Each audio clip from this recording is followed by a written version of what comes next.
प्रेम से बोलिए श्री सीतारामचंद्र भगवान की जय। श्री गणेशाय नमः। श्री जानकी वल्लभो विजयते। अनंत बलवंत हनुमंत महाराज की जय। तो आज श्री रामचरितमानस का पावन प्रसंग चल रहा है। आज श्री बालकांड का तीसरा श्लोक जो बाबा प्रारंभ में लिखते हैं, उस श्लोक को स्मरण किया जाए। बाबा लिखते हैं कि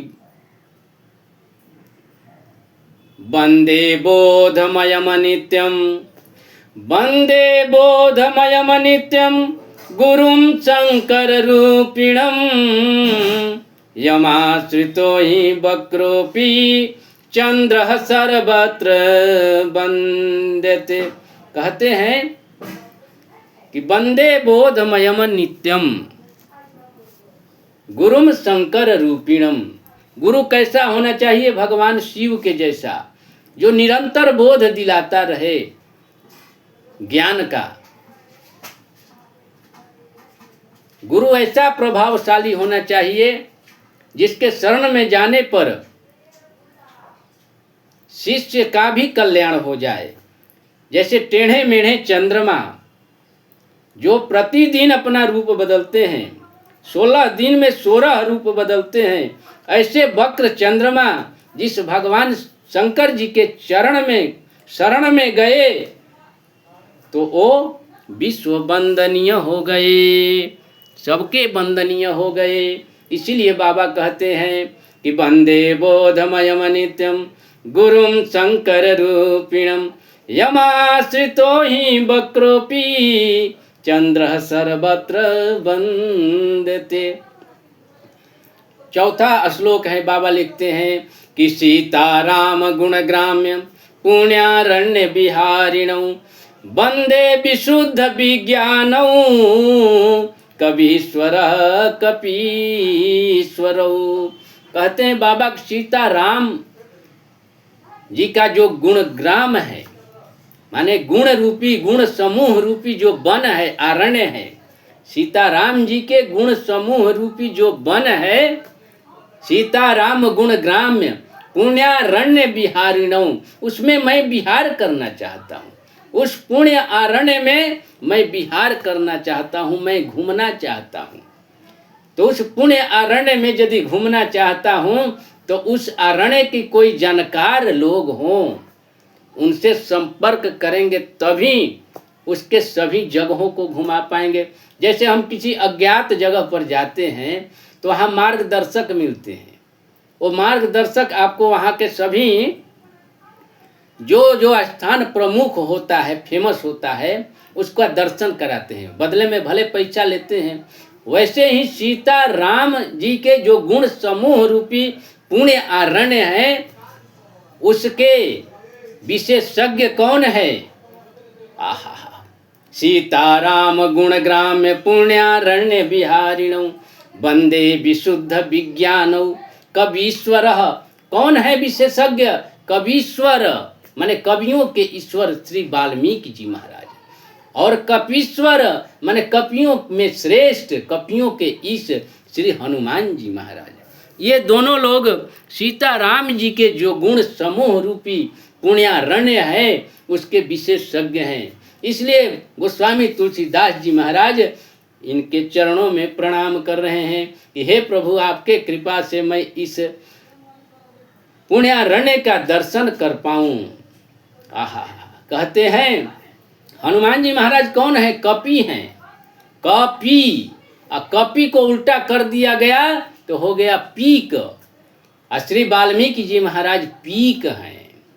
पीक यानी कोयल, कपि यानी कथा कहते रहते हैं और पान करते रहते हैं, कथा रस का पान करते रहते हैं, इसलिए वो कपि हैं। और पीक यानी कथा रस का पीते रहते हैं और कहते रहते हैं, इसलिए वो कहलाते हैं पीक। कपि और पीक। आहा, कहते हैं श्री वाल्मीकि जी महाराज को पीक भी कहा गया है। आगे का प्रसंग है, आगे की श्लोक है। हरि ओम उद्भव स्थित संहारकारिणीं क्लेशहारिणीं, उद्भव स्थित संहारकारिणीं क्लेशहारिणीं, सर्वश्रेयस्करीं सीतां न तो हम राम बल्लभाम। कहते हैं कि उद्भव यानी उत्पन्न करने वाली कौन है? तो माता जानकी जी हैं। स्थित माने पालन करने वाली कौन है? तो माता जानकी जी हैं।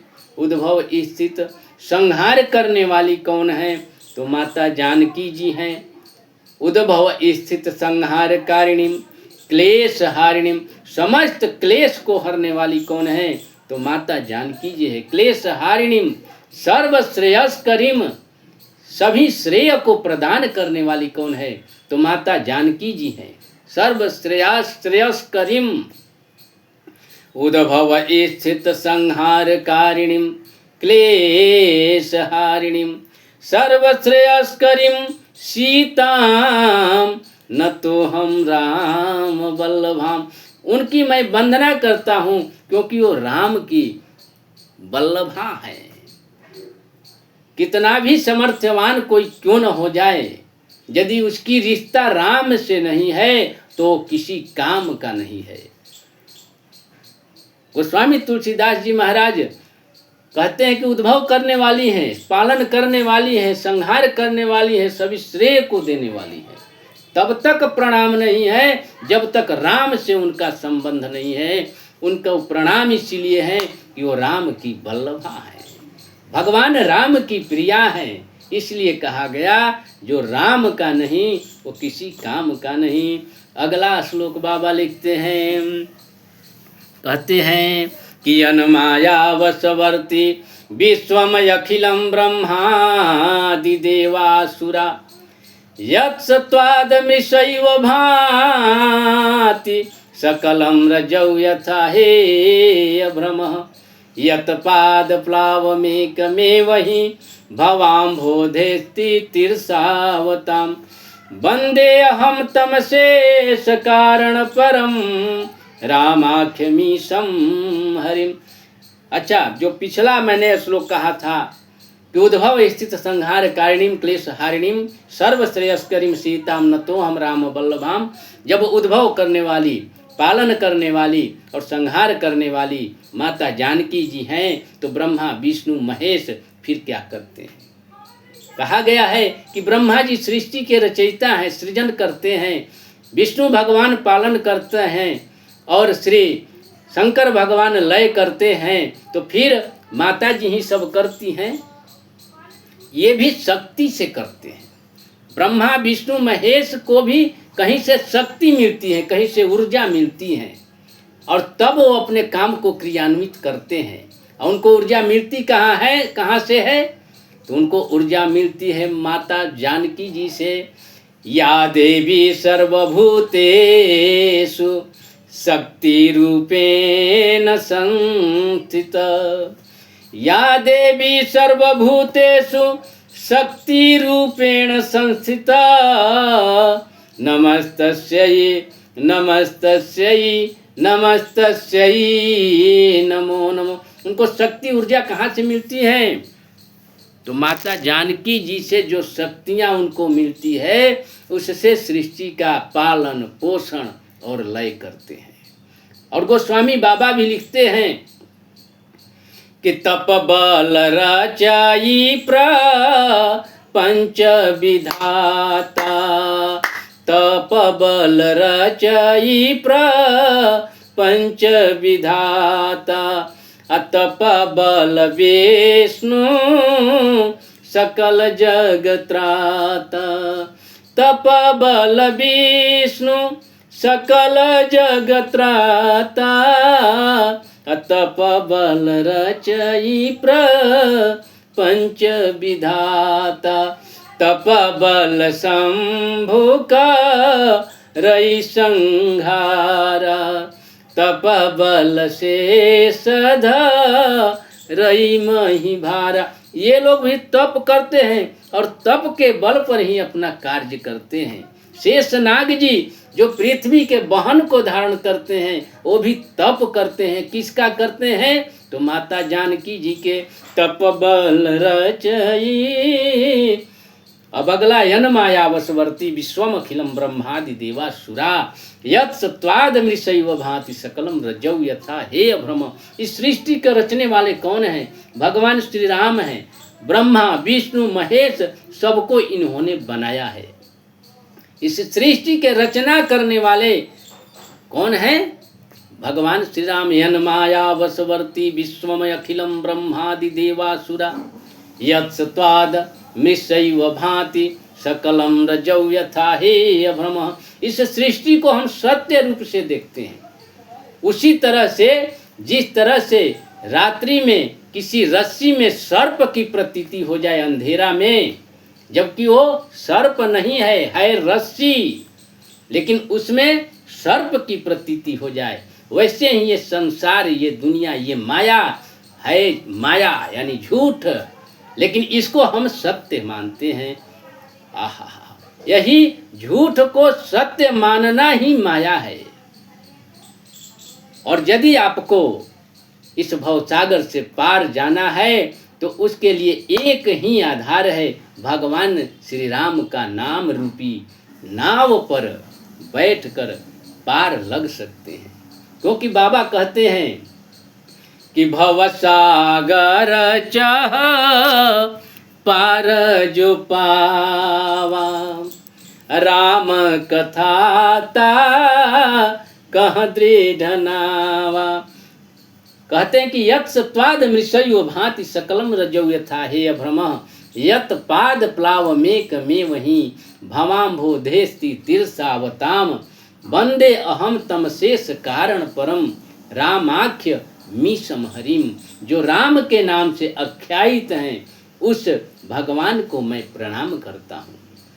और संत शिरोमणि गोस्वामी बाबा लिखते हैं, माता पार्वती जी को जब कथा सुना रहे हैं उस समय बाबा लिखते हैं कि झूठे उ सत्य जाहि बिनु जाने, झूठे उ सत्य जाहि बिनु जाने, अजिमी भुजंग बिनु रजु पहचाने। कहते हैं कि झूठ है उस सत्य जाहि बिनु जाने। झूठ भी सत्य लगता है जब तक उसकी जांच पड़ताल न हो। किसी पर झूठा आरोप लगा दो, जब तक उसकी जांच नहीं होगी तब तक उसको सत्य नहीं मानना चाहिए। लेकिन झूठ भी सत्य लग जाता है। किसी पर झूठा आरोप लगा दो तो भी लोग तो चर्चा एक बार करने ही लगते हैं कि बताओ उसने ऐसा कुछ किया होगा तभी तो बात हो रही है। आहा, झूठ है सत्य जाहि बिनु जाने, अजीमी भुजंग बिनु रजु पहचाने। जैसे रज में, रजु यानी रस्सी में भुजंग की प्रतीति हो जाए, सर्प की प्रतीति हो जाए अंधेरे में, लेकिन जब टार्च लगाते हो तो वो भुजंग नहीं है, वो सर्प नहीं है, वो तो रस्सी है। और रस्सी समझते हैं आपके शरीर के अंदर का जो भय है वो दूर हो जाता है। इस तरह से ये संसार जो है झूठा है, माया का है, इसमें किसी को रहना नहीं है। भले घर रहेगा आप नहीं रहोगे।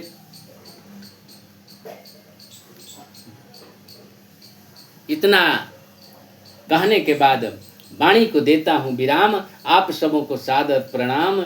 जय जय श्री सीताराम, जय जय श्री राधे श्याम, जय श्री हनुमान, जय दादा परशुराम, जय जय श्री राम। हर हर महादेव शंभु कैलाशपति की।